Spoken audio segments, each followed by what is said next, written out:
Ratings and reviews really help this podcast, so thank you so much to everyone who's left one.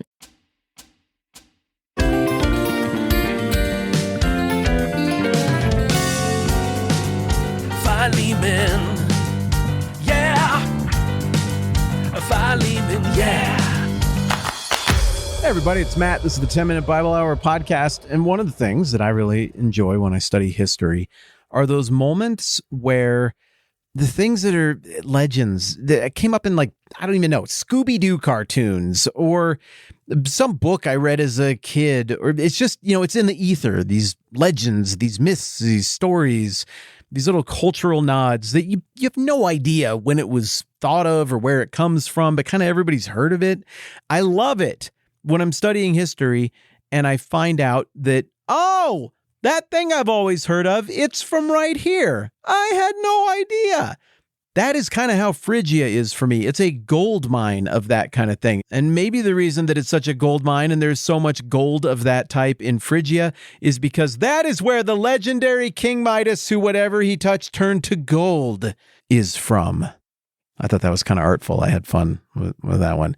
No, the King Midas thing. Everybody's heard of the Midas touch, right? I mean, Midas is a brand. What do they do? Brakes and stuff? I don't know. In my experience, that hasn't always turned to gold for me. But Midas, I mean, it's still a brand name in our country today. So clearly, this character from history, from somewhere, casts a very long shadow. And everybody's heard of the Midas touch. That's still an expression that we use for somebody who everything works out for them. Whatever they touch just turns to gold, right? And we never forget the second part of that myth, that legend, where it's cautionary. It's like, well, you can't hug your daughter anymore. Oh yeah, well, that part's sad. But get me back to the part where I get the gold.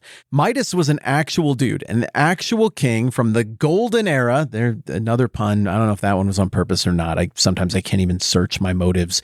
But he was from the golden age of the golden ancient kingdom of Phrygia. Phrygia took up like the middle chunk of modern day Turkey back in the day. Now, this is interesting to us because it's another reminder of how much boundaries change over time.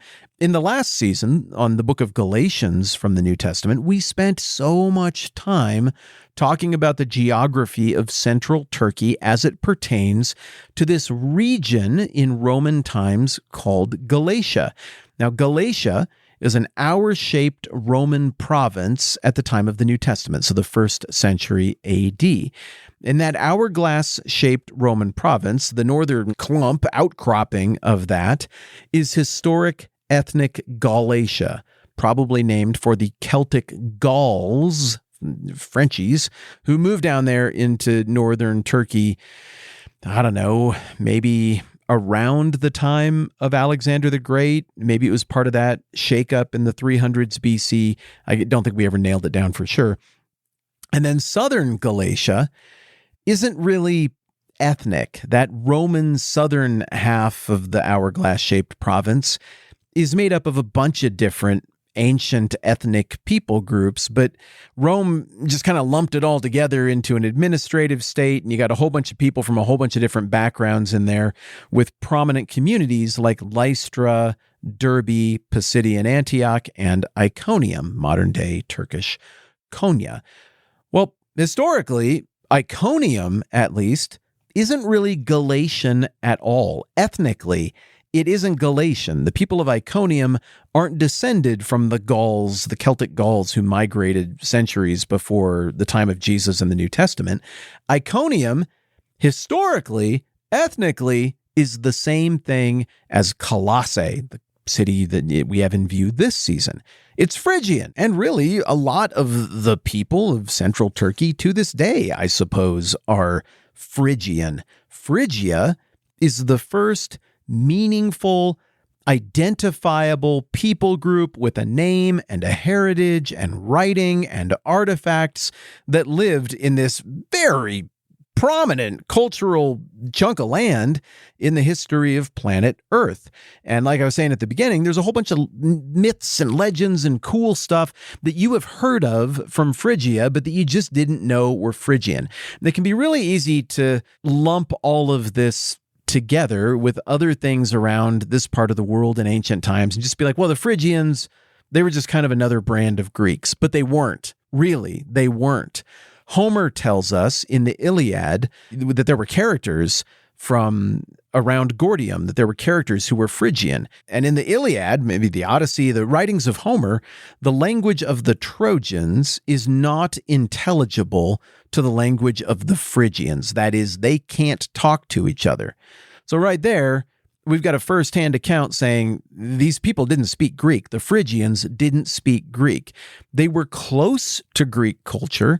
They had some bleed over and overlap, but in this golden age of Phrygian history, the second of the flags over Colossae, they were truly a very set apart, different people group with a language that I understand was spoken to some degree all the way up until like the 6th or 7th century AD. But that worked in terms of pronunciation and alphabet, if you can even call it that, very differently than how Greek worked.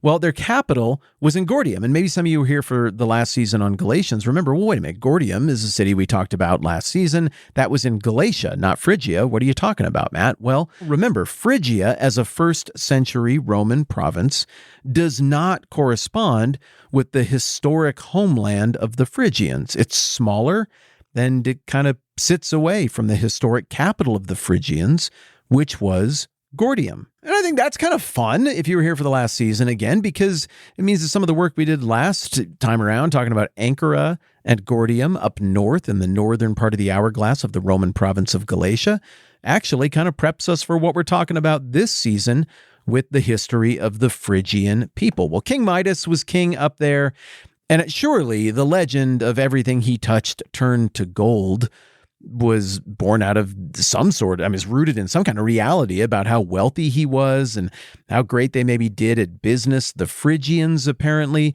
were really good at wool, and they were apparently really good at red dyes. Not all, but a lot of the ancient art depicting the Phrygians, if it's at all well preserved and you can still see any of the paint on it, it's always red. Red is a fairly common color, but also, it's distinctive. There's an identity with that, right? Like when you think red college football teams, does Alabama count as red? I guess that's kind of crimson. Nebraska, go Big Red, they're red. When you think of it, the baseball teams, the red team is, I suppose, it's the St. Louis Cardinals, right? When you think about, oh, hello, somebody came to visit me. It's Camilla. The sky's really pretty right now. Do we have northern lights? Hang on a second. I'm going to go look at the northern lights. One sec. I'm coming back.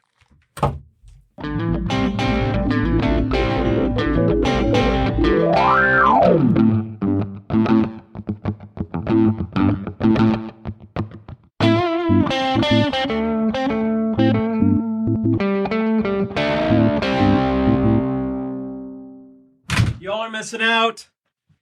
It was worth it. My wife knows that if I'm recording things, we got a little light. It just means like I'm recording stuff. I'll talk to you when I'm done recording things. I'm talking to my internet friends right now. So I know if she's interrupting me, it's an emergency or it's something awesome. And wow, those are the best northern lights I've ever seen from in town ever. So speaking of big red, beautiful things, go northern lights. I'm going to publish what I just saw on Patreon. You don't have to pay for Patreon to see the stuff that we publish over there, by the way. You can go over there and I'll just share it with you. It'll be part of our discussion over there. At any rate, Phrygia, they're associated with red. So that apparently they had some kind of trick for making red dye that looked real cool. It was kind of their calling card visually, as well as, I just think this is adorable, a certain kind of floppy hat. The Phrygians had a little hat that they wore. Probably they were red hats. It's the hat that you associate maybe with like a Smurf. If you can picture that kind of rolled over like a cursive K, the bottom half of a cursive K. It's like that shaped hat. Or French revolutionaries, they called it a revolutionary cap. It was all stylish and edgy for the young people back then who were throwing revolutions and whatnot. The floppy cap, that was the symbol of Phrygia. I don't know why they wore it, but I think it looks pretty cool. I guess maybe now that I've seen that Phrygia and Colossae were kind of mountainy and stuff, maybe it's like a little like floppy little toque or beanie or something. Whatever the case, the Phrygians had their own look. They had their own feel. They had their own sound. Yeah, they had their own scale. They even had their own musical sound that people in the ancient world considered the sound of like militaristic, powerful music. I mean, this is what they always taught us when my parents taught me music and stuff. They were like, this song right here is the Phrygian dominant scale example song. Hava Nagila, Hava Nagila, Hava Nagila. That one. Yeah, I mean, it's not Phrygian in terms of the lyrics or whatever, but I mean, that song, if you can picture that one, that's like the most famous example of the Phrygian sound.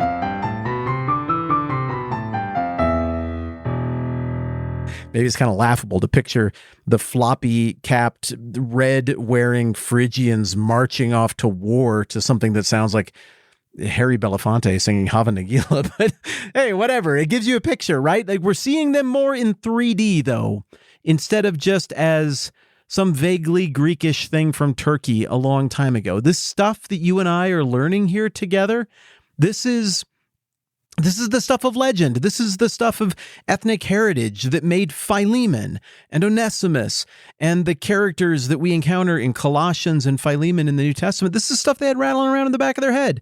This is the stuff that made their identity what it was. This is the stuff that got replaced when Persia came to town, when Alexander came to town, when the Romans came to town. And also, well, I think there were probably a few people who wondered if when Christianity came to town, if it was going to replace some of these things. Yeah, the better we understand this, the better we understand the people we're talking to, the better we understand the letter that was written by Paul to them.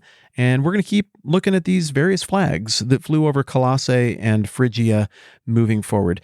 Thanks for letting me take a quick break there and run out and look at the Northern Lights. That was pretty rad. These pictures are amazing. I'm going to go drive out into the country now, and I will share them with you on Patreon so that you can see them too, and we can mentally high five over the internet. Okay, more Colossae and Phrygian history next time around. I'm Matt. This is the 10-Minute Bible Hour podcast. Let's do this again soon.